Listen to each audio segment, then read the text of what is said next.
महर्षि दयानंद सरस्वती जी ने सत्यार्थ प्रकाश की रचना की है और इस अमर ग्रंथ सत्यार्थ प्रकाश का प्रतिदिन नियमित रूप से हम सभी स्वाध्याय करते हैं।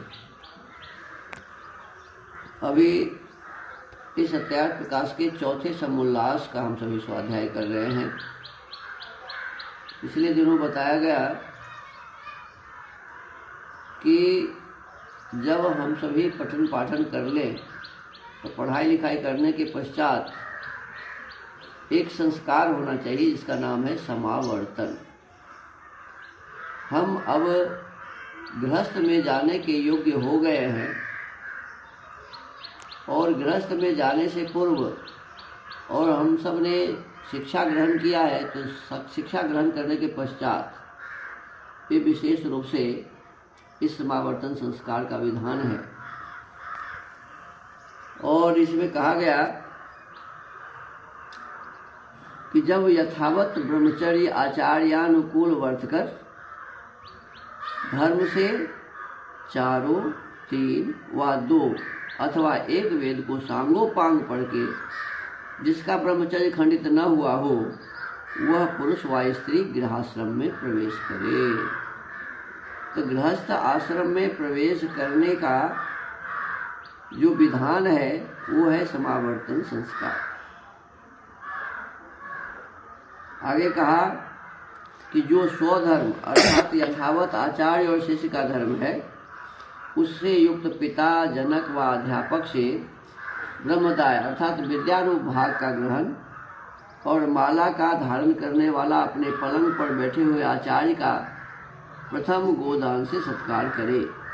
जिन्होंने हमें विद्या से सुभूषित किया है, ज्ञान से सुभूषित किया है, दूसरा जन्म दिया है इस संसार में, द्विज बनाया है, ऐसे महान अपने गुरुदेव का, अपने आचार्य का हमें गोदान आदि से सत्कार करना चाहिए।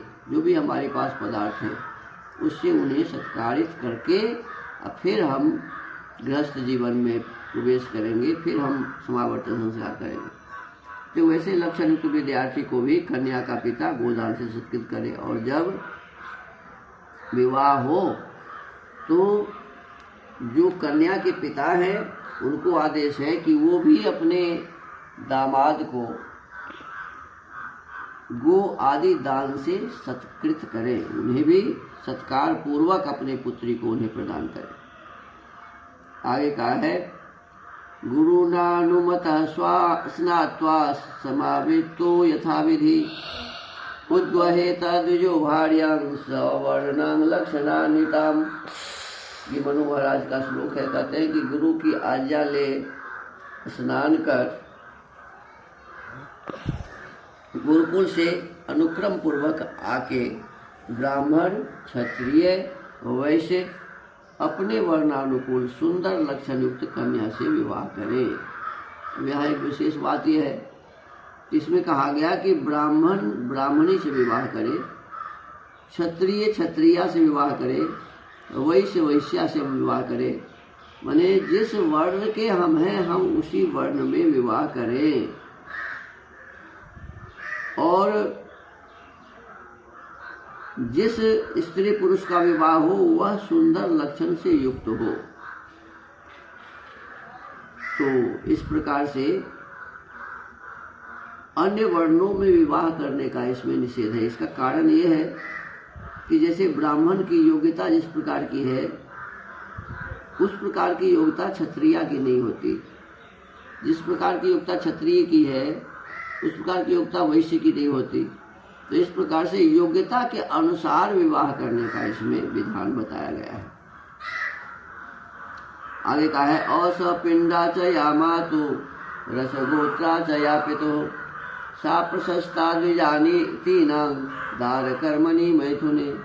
तो जो कन्या माता के कुल की 6 पीढ़ियों में न हो और पिता के गोत्र की न हो तो उस कन्या से विवाह करना उचित है। पिता के गोत्र में विवाह नहीं करना चाहिए और माता के 6 पीढ़ी में विवाह नहीं होना चाहिए, ऐसा मनु महाराज का आदेश है।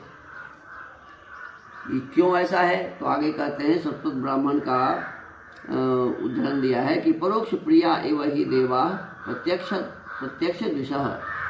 यह निश्चित बात है कि जैसी परोक्ष पदार्थ में प्रीति होती है वैसी प्रत्यक्ष में नहीं।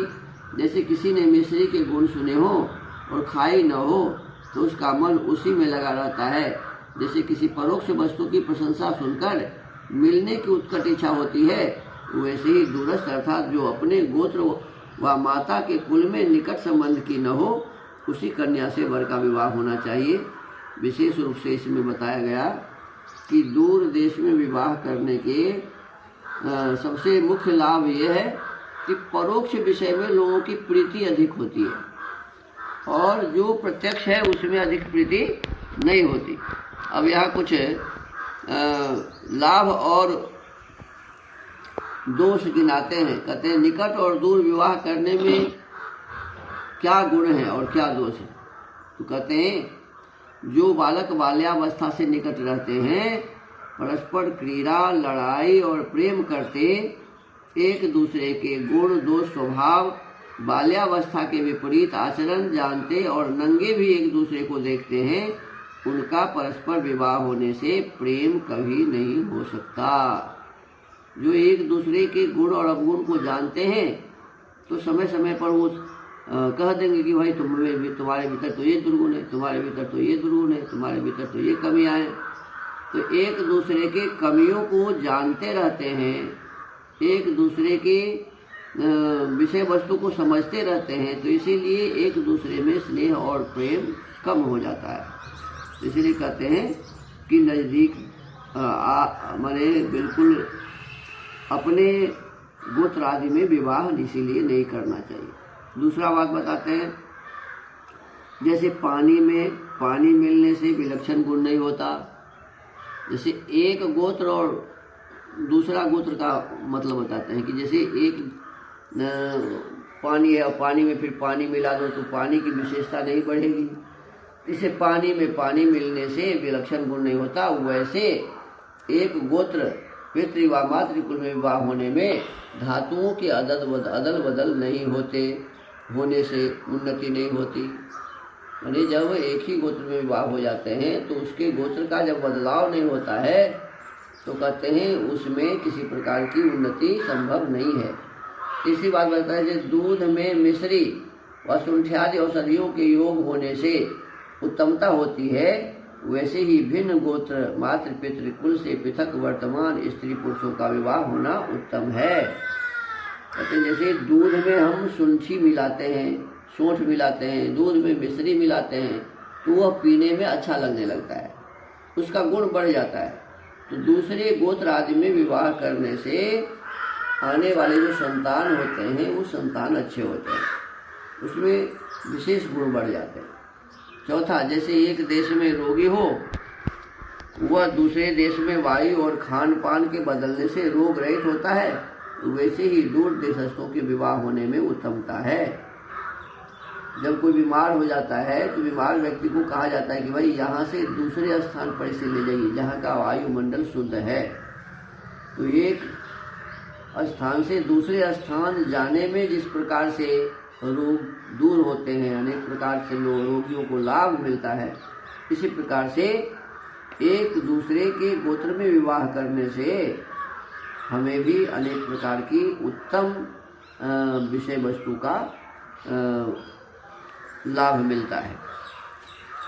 पांचवा कहते हैं कि निकट संबंध करने में एक दूसरे के निकट होने में सुख दुख का भान और विरोध होना भी संभव है, दूर देशस्थों में नहीं। और दूरस्थों के विवाह में दूर दूर प्रेम की डोरी लंबी बढ़ जाती है, निकटस्थ विवाह में नहीं। तो हमें दूर देश में विवाह इसलिए भी करना चाहिए कि जैसे हम दुखी हैं तो हमारे बगल में ही हमारी शादी हुई है तो बगल के लोग भी उससे दुखी होंगे, उनके जो दुख हो रहे हैं उनको जान करके हमें दुख होगा। तो हर एक छोटी छोटी बातों में हम दुखी होते रहेंगे, लेकिन दूर देश में विवाह करने से इस प्रकार की बातें इतनी अधिक नहीं होगी। छठा कहते हैं कि छठे, दूर दूर देश के वर्तमान और पदार्थों की प्राप्ति भी दूर संबंध होने में सहजता से हो सकती है, निकट विवाह होने में नहीं। अब जो पदार्थ हमारे पास है दूसरे व्यक्ति के पास वो नहीं हो सकता है, दूसरे के पास है वो हमारे पास नहीं हो सकता है।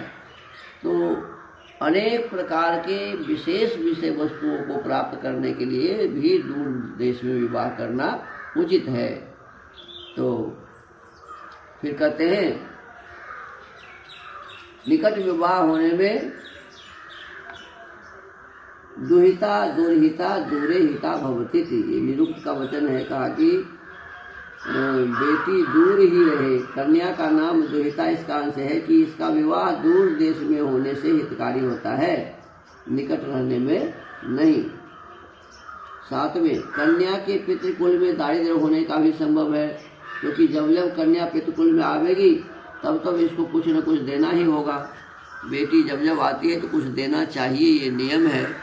और जब बहुत नज़दीक रहती है तो बार बार आती है तो बार बार देना पड़ेगा, तो पितृकुल में दारिद्र्यता भी बढ़ेगी।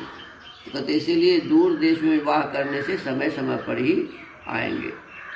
8वां, कोई निकट होने से एक दूसरे को अपने अपने पितृकुल के सहाय का घमंड, और जब कुछ भी दोनों में वैमनस्य होगा तब स्त्री झट ही पिता कुल में चली जाएगी।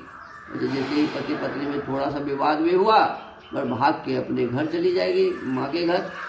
और इस प्रकार से आपस में विशेष प्रकार का घमंड उसके भीतर में हो जाएगा कि मुझे कुछ कहोगे मैं तो तुरंत चली जाऊंगी मायके। इस प्रकार से लड़ाई झगड़ा बखेड़ा भी ज़्यादा होगा, इसीलिए नज़दीक में विवाह करना उचित नहीं बताया। कहते हैं अपने अपने पितृकुल के सहाय का घमंड, और जब कुछ भी दोनों में वैमनस्य होगा तब स्त्री झट ही पिता कुल में चली जाएगी। एक दूसरे की निंदा अधिक होगी और विरोध भी, क्योंकि प्रायः स्त्रियों का स्वभाव तीक्ष्ण और मृदु होता है। इत्यादि कारणों से पिता के एक गोत्र माता की सहपीढ़ी और समीप देश में विवाह करना अच्छा नहीं। तो दूर देश में विवाह करने और नज़दीक में विवाह न करने के अनेक कारण इसमें 8 कारण इसमें गिनाए हैं। तो हमको आपको विशेष रूप से इसको समझने की आवश्यकता है, जानने की आवश्यकता है, और इसी प्रकार से विवाह बच्चों को का करने की आवश्यकता है। तो आज के इस सत्यार्थ प्रकाश के स्वाध्याय के क्रम को यही विराम देते हैं। ओम।